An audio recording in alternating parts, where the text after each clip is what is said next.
Hi there, my little demons and divas. It is I, Isa, aka the Demon Diva. Make sure you go follow me on Twitter and Instagram at NYC Demon Diva. It's in here somewhere on the screen. Um, Links to my social media is all on the description below. And if you stay until the end of this video, I'm going to tell you all about the sponsors for today's video, which is Popl. I told you about them before, and there's a link in the description for 20% off your Popl. If you order your Popl using my link, let me know, and I and Roman, we will give you a shout out on my next video. I am so excited to bring episode 2 of my new series, Tales from the Island. And I'm trying to put on a spooky voice because I asked you guys on Twitter and on the community tab here on YouTube, what would you like me to bring? If you missed episode 1, I will link it somewhere in here. I talked about Puerto Rican serial killer Toño Bicicleta. And I was so happy to hear that a lot of you didn't even know who Toño Bicicleta is. And that's what I intend to bring you from this series. It's just stories of unsolved mysteries, unsolved crimes, serial killers, true crimes, spooky stories from the place that I grew up at, which is Puerto Rico. There's so many stories to tell. At one point in my life, before I decided that I wanted to move to the States, I went to school in Puerto Rico for tourism because I wanted to open I still might do that, especially the way things are right now. But I wanted to open my very own tour guide company where I would take people on like guided tours, but not of your typical here's El Morro, here's Ponce, here's El Yunque. No. I wanted to go on like a spooky murder scenes and haunted places of the island. And I actually think that would be so exciting. And nothing has me more hyped, even though it's a little bit creepy what I'm about, like the story that I'm about to share with you guys. But I've never been more hyped to share a story, and anybody that knows me knows that at any time I'll like share this story because I've actually seen this thing, okay, this light. And when I tell the story, it will make sense. I seen it, I experienced it, and it happened in the town where my mom and my mom's family grew up at. So like it's like something that everybody in my family, everybody in my mom's family, and the generation before my mom, everybody knows about this story. And I always had so much fun hearing the tales in those late night stories that we would tell when we were kids. Let's get started. Wait, we need mood lighting for this. Hold on. Turn the lights on a little bit. Yes. All right. So now there's a couple of stories and there's a couple of like every paranormal tale, spooky, haunted tale. I feel like a lot of people will have different versions and different stories. I found one based on what my mom told me. My mom grew up in Comerío, Puerto Rico, a very, very small town in the mountains of the island, in the middle of the island, in a campo, what we would say, which is, the countryside of the island. My mom has a very big family, and my grandma lives in a mountain. And when you look from my grandma's house, you can see down to the river. You can even walk down to the river when you look from her window. We live very close to El Río La Plata. Okay, and that is a very, very popular river in Puerto Rico. And some of the story takes place in La Plata. So we know the story as El Seco. The people in Comerío call it the legend of El Seco. El Seco.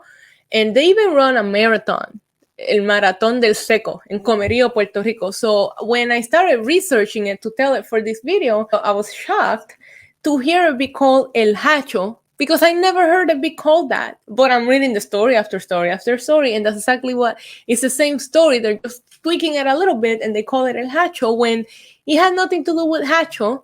I always knew this guy as El Seco, which apparently his real name was Venancio. So I'll tell you a little bit of background story on Venancio. Okay, so many years ago, there was a guy named Venancio. He was a very simple kind of guy. Grew up countryside. Supposedly, the stories that you see online say Orocovi. Some people say Comerío. It doesn't matter because those towns, the river does connect them. So it could have been either one of the towns, but you will see that Rio Plata plays a big part on this tale. Um, he was a fisherman. He had a large family. Like back in the day, people always had big families, seems like, especially in Puerto Rico. And he always brought a bag with him, and he always kept his tools in this bag, a lantern, getting somewhere with that, and a wooden cross. He was a very, very religious man, and he inherited this cross from his father, who told him one rule. And the rule was this cross must be with you always, Venancio. The father said, you will never, it can never leave your side, it can never be destroyed. Our family has kept it safe for generations, and now you cannot be the one that breaks that tradition. So Venancio kept that rule, and in that bag where he carried his tools and his lantern, the wooden cross was always with him. And he kept that bag near everywhere that he went. However, I gotta get somewhere here, right? One night, it all changed. He did his daily tradition. He woke up, he prayed, and he ate his breakfast, prepared his equipment, he prepared his bag, and he left. He got his trusty cane out. He placed the bait, his fishing pole, and sat down to get some fish on his boat. Okay, my mom's version of the story, he was on a boat. Now, the online version doesn't say, the online version said that it's storm. My mom's and grandma's version said that he fell asleep on his boat, right? So he was not catching any fish. And I'm telling you now, I have some notes. I'm going to skip their paragraph and I'm going to give you mine. And the reason I'm giving you mine is because we have experienced this light. Okay, so I believe my story better. So Venancio was not catching any fish. So he was not able to leave the river at the time that he usually would, because he was very used to, like, by that time, having fish. And he had a big family to take care of. He could not come home with no fish. So he got a little drink while he was waiting for the fish. And he lit up the lantern, but he ended up falling asleep on the boat. The legend says that when he woke up, there was this much light left on the lantern. It is dark out, no fish, by the way, but he is in the middle of the river and the light is about to go out.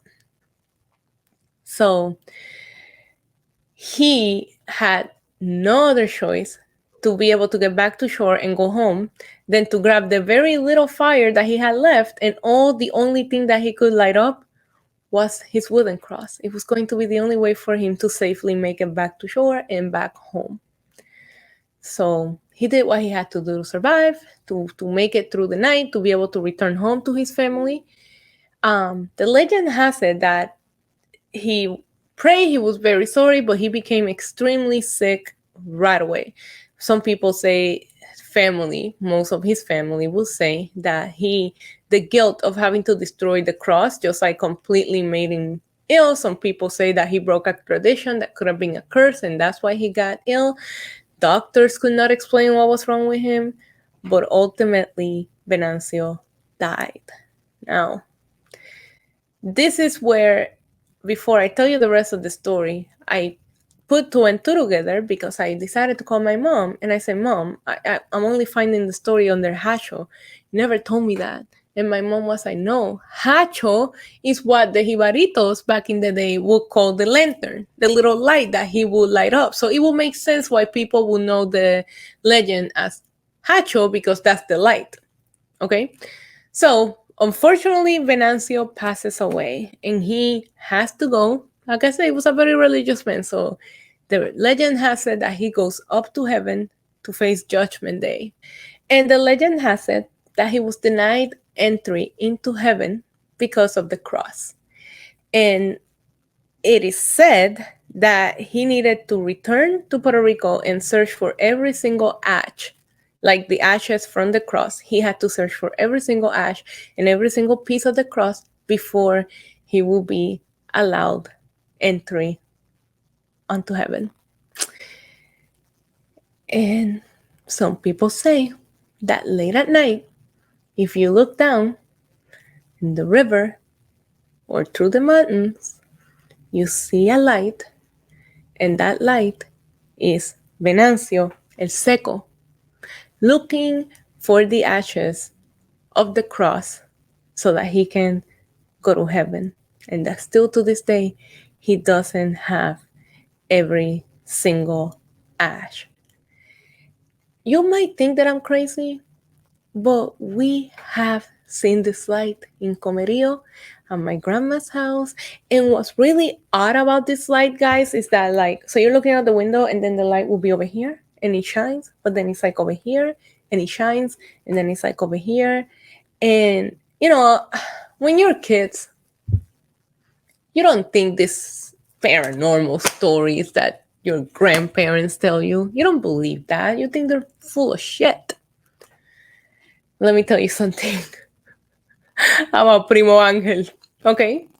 So, I come from a big family, and sometimes we did dumb shit.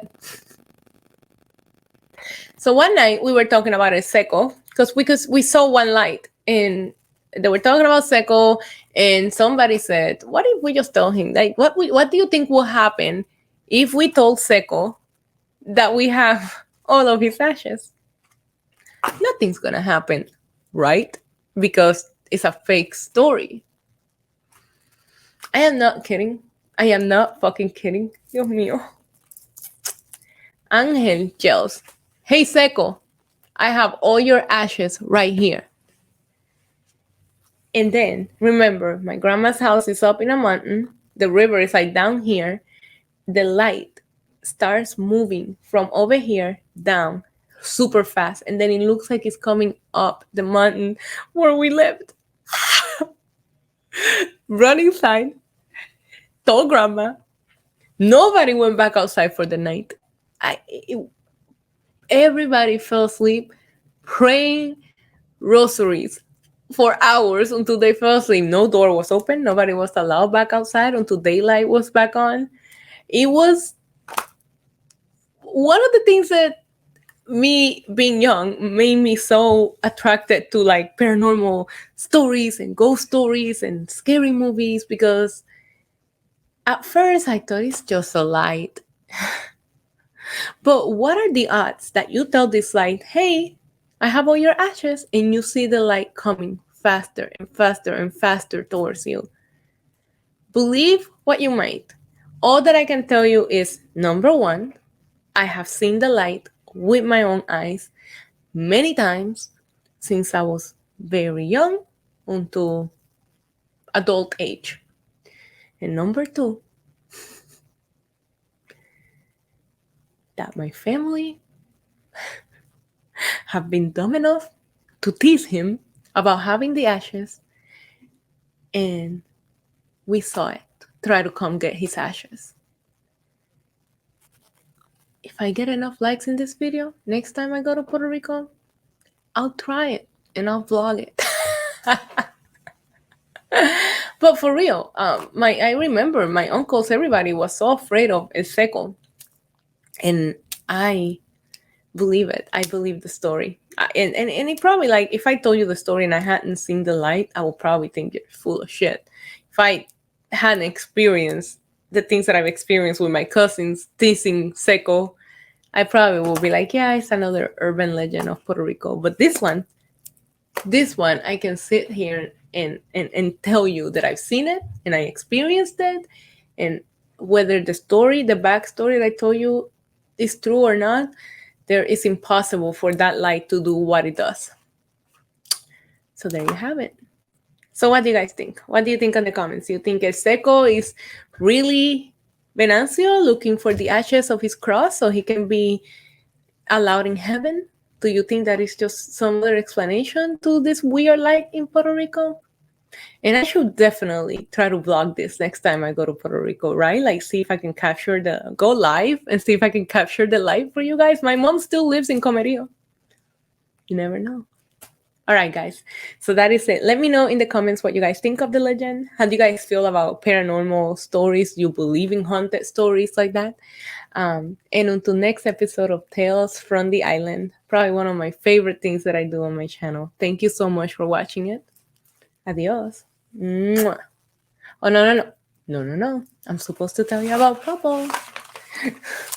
Listen, if you run into Seco and you want him to have your social media, get Popl and tell Seco, pull your phone out, but I'm gonna give you my Instagram, okay? So you can go follow me. I'm gonna demo it for you guys. All you need to do is just bump phones with someone. Wait, I'm sorry. And then you see the pop-up come up. And then, sorry, my brightness is all the way up. Anyways, and then they'll be able to have access to all your social media. In addition to this, you can just link it to go directly to one of your social media. So then that way you can it can just go straight into your YouTube. So if you're just trying to get people to subscribe to your YouTube channel, you can do that. And with my link in the description below, you get 20% off. Or you can go to popl.co and use code Demon Diva. All right, guys? Until next creepy story. I think I'm going to bring an unsolved mystery next week. So I already did a serial killer, paranormal, spooky. I think it's time for an unsolved crime. Adios. Mwah.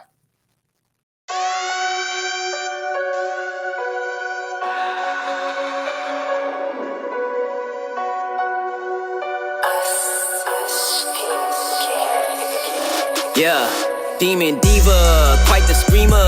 Cursing teacher, hurting please ya. Spot her out in any of y'all arena. Break the meter, get way too excited, watch her boot up. If the lady could, she get lady wood until you know who we can suit up. I get a girl and salute, wrestling down at the rope. Y'all gotta run with the group, wrestling with the commute. Yeah, that fire glows. Time for the show.